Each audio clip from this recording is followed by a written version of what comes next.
ગુજરાતી રસોડુમાં તમારું સ્વાગત છે અને હું છું પલક. આપણે આ રસોડે અવનવી વાનગીઓ શીખતા હોઈએ છીએ અને આજે આપણા રસોડે બહુ જ ઇન્ટરેસ્ટિંગ વાનગી બનવાની છે. પાઉંભાજી આપણે બધાએ જ ખાધી હશે, એના ઘણા પ્રકાર પણ છે. ચીઝ પાઉંભાજી, બટર પાઉંભાજી, પણ આજે પાઉંભાજીને કંઈક અલગ જ કોમ્બિનેશન સાથે સર્વ કરવાના છે અને તમને શીખવાડવાના પણ છે. તો એ આપણને શીખવશે ટ્વિંકલ ધોળકિયા. આવો એમને બોલાવી લઈએ. કેમ છો ટ્વિંકલ? મજામાં. તમે કેમ છો? એકદમ મજામાં. ગુજરાતી રસોડુમાં તમારું સ્વાગત છે. Thank you. તો આજે અમારા દર્શકો માટે તમે કઈ રેસીપી લઈને આવ્યા છો? હું આજે લઈને આવી છું પાઉંભાજી બ્રુશેટા. ઓકે, એટલે પાઉંભાજીને એક નવા જ ફોર્મમાં આપણે આજે બનાવતા શીખવવાના છે. તો સરસ મજાના પાઉંભાજી બ્રુશેટા બનવાના છે. એના માટે કયા કયા ઇન્ગ્રેડિયન્ટ્સ જોઈશે?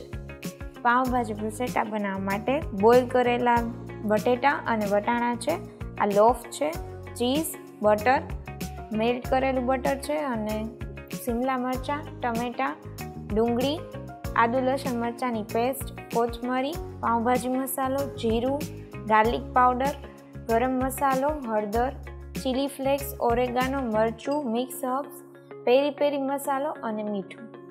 ઓકે, એટલે પાઉંભાજીને સરસ બ્રુશેટાના ફોર્મમાં આજે આપણે શીખવાની છે. તો એના ઇન્ગ્રેડિયન્ટ્સ આપણે જોઈ લીધા. હવે બનાવવાની શરૂઆત કરીશું. ઓકે, પહેલાં આપણે ગ્રેવી બનાવીશું. ઓકે, એક પેનમાં તેલ, 2 ટીસ્પૂન જેટલું તેલ લેવાનું છે અને બટર.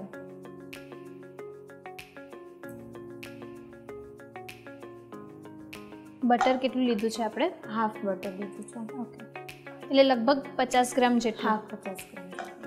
હા, અને ગરમ થવા દેવાનું છે. એટલે આની જે ગ્રેવી છે એ પાઉંભાજી જેવી બનશે અને આપણે એને સર્વ કરીશું બ્રુશેટાના ફોર્મમાં. ઓકે, હવે આપણું આ બટર ને તેલ ગરમ થઈ ગયું છે, તો પહેલાં આપણે જીરું એમાં એડ કરીશું, 1 ટીસ્પૂન જેટલું. પછી એમાં આદુ લસણ મરચાંની પેસ્ટ 2 ટીસ્પૂન. આ થોડીક વાર સતળાઈ જાય એટલે એમાં આપણે ડુંગળી એડ કરીશું. ઝીણી સમારેલી છે. ઝીણી સમારેલી 1 કપ જેટલી. ઓકે, ડુંગળીને ડાર્ક બ્રાઉન થવા દઈશું આપણે. મોટાભાગે પાઉંભાજી આપણા ઘરોમાં જ્યારે બહુ બધા મહેમાન આવવાના હોય કે કંઈ હોય ત્યારે વધારે બને. આમ તો રેગ્યુલર બનતી જ હોય, પણ ત્યારે વધારે, કારણ કે એક તો બહુ જ સહેલી છે, ફટાફટ બની જાય, એમાં કંઈ રોટલીની કે એવી કંઈ જરૂર ના પડે, એટલે ફટાફટ સર્વ પણ થઈ જાય. અને બીજી કે ઓલમોસ્ટ બધાને ભાવતી જ હોય. અને અત્યારે અલગ અલગ વેરિયન્ટમાં આમાં પાલક નાખીને હવે ગ્રીન પાઉંભાજી પણ બહુ સરસ બને છે. હવે આપણી ડુંગળી થોડી ડાર્ક બ્રાઉન થઈ ગઈ છે. હવે આપણે શિમલા મરચાં એડ કરીશું.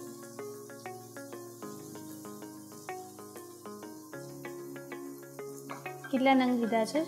1 કપ જેટલો. 1 શિમલા મરચું આખું લઈ લેવાનું. ઓકે, હવે આપણે આમાં બધા મસાલા કરશું. પહેલાં સ્વાદ અનુસાર મીઠું,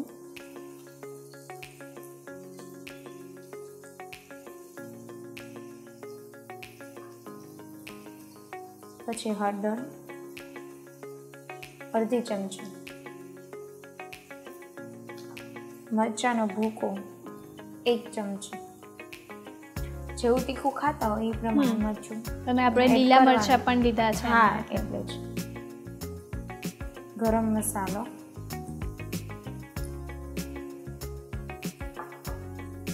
પેરી પેરી મસાલો. અરે વાહ, અલગ ટેસ્ટ આવે. 1 ચમચી પાઉંભાજી મસાલો અને 1 ચમચી મિક્સ હર્બ્સ. બધું નાખી અને હલાવી દેવાનું. હવે આમાં આપણે ટમેટા એડ કરીશું. 1 કપ જેટલા, 2 ટમેટા મેં લીધેલા છે. ઝીણા સમારી. હા, ઝીણા. આપણે જે કેપ્સિકમ લીધા છે ને ટમેટા લીધા છે ને પૂરેપૂરા કૂક થવા દેવાના છે. પૂરા કૂક થવા દેવાના છે. ગ્રેવી થઈ જાય ને એટલા કૂક થવા દેવાના. હવે ઢાંકી દઈશું આપણે થોડી 10 મિનિટ માટે. હવે આપણે જોઈ લઈશું કે ગ્રેવી ચડી ગઈ છે કે નહીં. આને સ્મેશર વડે થોડુંક સ્મેશ કરી લેશું.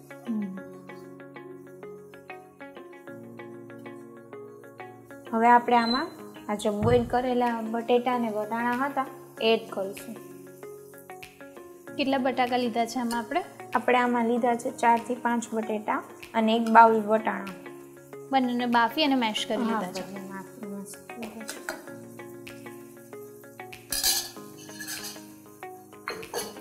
હવે આપણે આને હલાવી દઈશું સરખી રીતે. અને બહુ આપણે પાવભાજીની જે કન્સિસ્ટન્સી હોય છે એવી લિક્વિડ એકદમ નથી રાખવાની, ડ્રાય રાખવાની. સ્મેશરથી છે ને થોડુંક સ્મેશ કરી એટલે બધું મિક્સ પણ થઈ જાય અને એકદમ કન્સિસ્ટન્સી પણ મેન્ટેન થઈ જાય. હવે આમાં આપણે છે ને થોડુંક ચડવા માટે થઈને થોડુંક પાણી એડ કરીશું, અડધો કપ જેટલું. હવે આપણું આ મિક્સ થઈ ગઈ છે ગ્રેવી એકદમ. હવે આપણે આ ઠંડુ થાય ત્યાં સુધીમાં લોફ કટ કરી લઈશું. અત્યારે આપણે ગાર્લિક લોફ લીધો છે. હા, ગાર્લિક લોફ લીધો. તમે સાદો લોફ બી યુઝ કરી શકો છો. આવી રીતે ક્યુબ કરશું. કદાચ કોઈ જગ્યાએ આપણે લોફ અવેલેબલ ના હોય તો આપણે સાદા જે બનાવે છે એમાં કરી શકીએ. હા, કરી શકો છો તમે લોફ અવેલેબલ ના હોય. હવે આપણે લોફ ઉપર સ્પ્રેડ કરવા માટે બટરનું સોસ બનાવશું. તો આપણે મેલ્ટેડ બટર લેવાનું છે 50 ગ્રામ જેટલું. એમાં આપણે 1 ટીસ્પૂન ઓરેગાનો,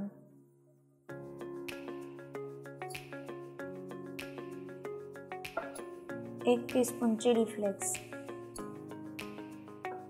અને આપણે ગાર્લિક લોફ યુઝ કરી છે એટલે ગાર્લિક પાવડર 1/2 ટીસ્પૂન. બાકી જો સાદો લોફ હોય તો 1 ટીસ્પૂન જેટલો ગાર્લિક પાવડર એડ કરવાનો. અને કોરિએન્ડર આ બધું નાખી અને એને હલાવી દેવાનું. હવે આપણે આ પહેલા લોફને એક સાઈડથી શેકશું.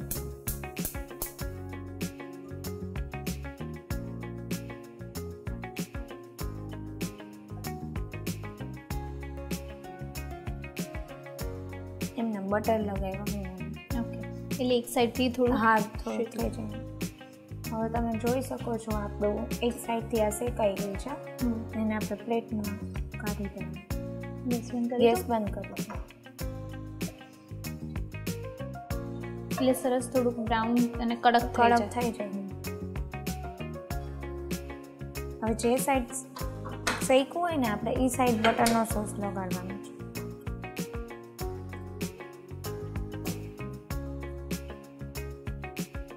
પાવભાજી તો બનતી જ હોય એટલે પાવભાજીને અગર આપણા પાસે આ લૂફ ના હોય ને સાદા પાવમાં પણ આવી રીતે સર્વ કરીએ તો મજા પડી જાય. આમાં પેરી પેરીનો મસાલો છે એટલે અલગ ફ્લેવર આપે. એની સાથે ઓરેગાનો મિક્સ હર્બ્સનો ટેસ્ટ આવશે એટલે એકદમ ઇટાલિયન ફ્લેવર પણ આવશે એની સાથે. હવે આપણા સોસ લગાડાઈ ગયો છે. હવે આપણે જે સ્ટફિંગ બનાવ્યું હતું એની ઉપર સ્પ્રેડ કરશું. આ બનાવતી વખતે ખાસ ધ્યાન રાખવાનું કારણ કે બહુ લિક્વિડી થઈ જશે તો આના ઉપર પ્રોપરલી સ્પ્રેડ નહીં થાય. એટલે જ આપણે પાણીનો યુઝ બહુ નથી કરતા. અને જ્યારે બાફીએ છીએ ત્યારે પણ વેજીટેબલ્સને ધ્યાનમાં રાખવાનું કે બહુ પાણી ન જાય.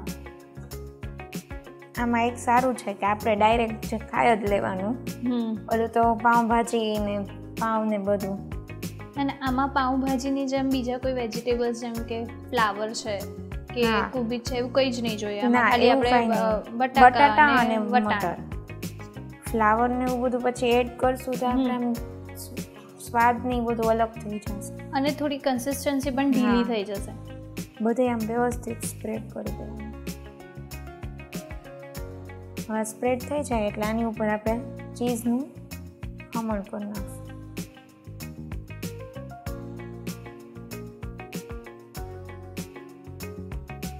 અત્યારે આપણે નોર્મલ પ્રોસેસ ચીઝ જે આવે છે લીધું છે. મોઝરેલા ચીઝ પણ તમે લઈ શકો છો આની જગ્યાએ.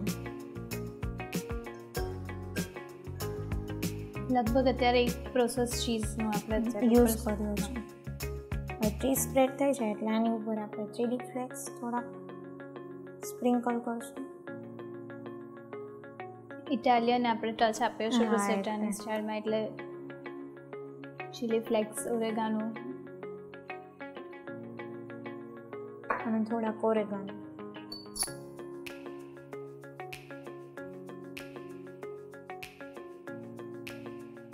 હવે એક પેન લેશું. હવે આપણે આને એક પેનમાં શેકશું.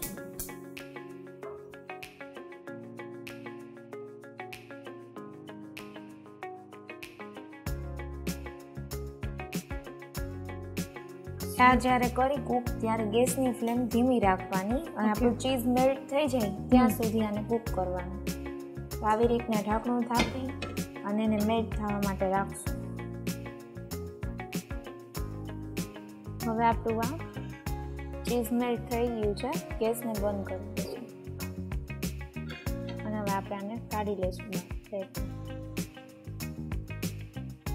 સર્વ કરી ત્યારે જોઈને કોઈ ના કહી શકે કે આમાં પાવભાજી સ્ટફિંગ કર્યું છે. હા.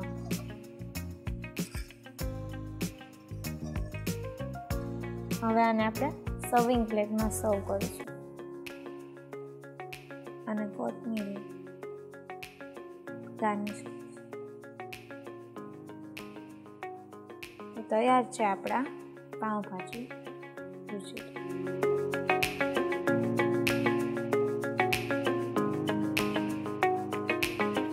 તમે અમારા ગુજરાતી રસોડુના રસોડે આવીને સરસ મજાના પાવભાજી બ્રુસેટા શીખ્યા એ બદલ ગુજરાતી રસોડુ તરફથી તમારો ખૂબ ખૂબ આભાર. Thank you. જો તમે તમારી રેસિપી અમારા ગુજરાતી રસોડુના રસોડે બનાવવા ઈચ્છો છો તો અત્યારે જ તમારી રેસિપી અને તેના ફોટા અમને અમારા WhatsApp નંબર 8238234001 પર મોકલી આપો, અથવા તમે તમારી રેસિપી અમને ઈમેલ પણ કરી શકો છો. અમારું ઈમેલ આઈડી છે recipe@gujaratiRasodu.com.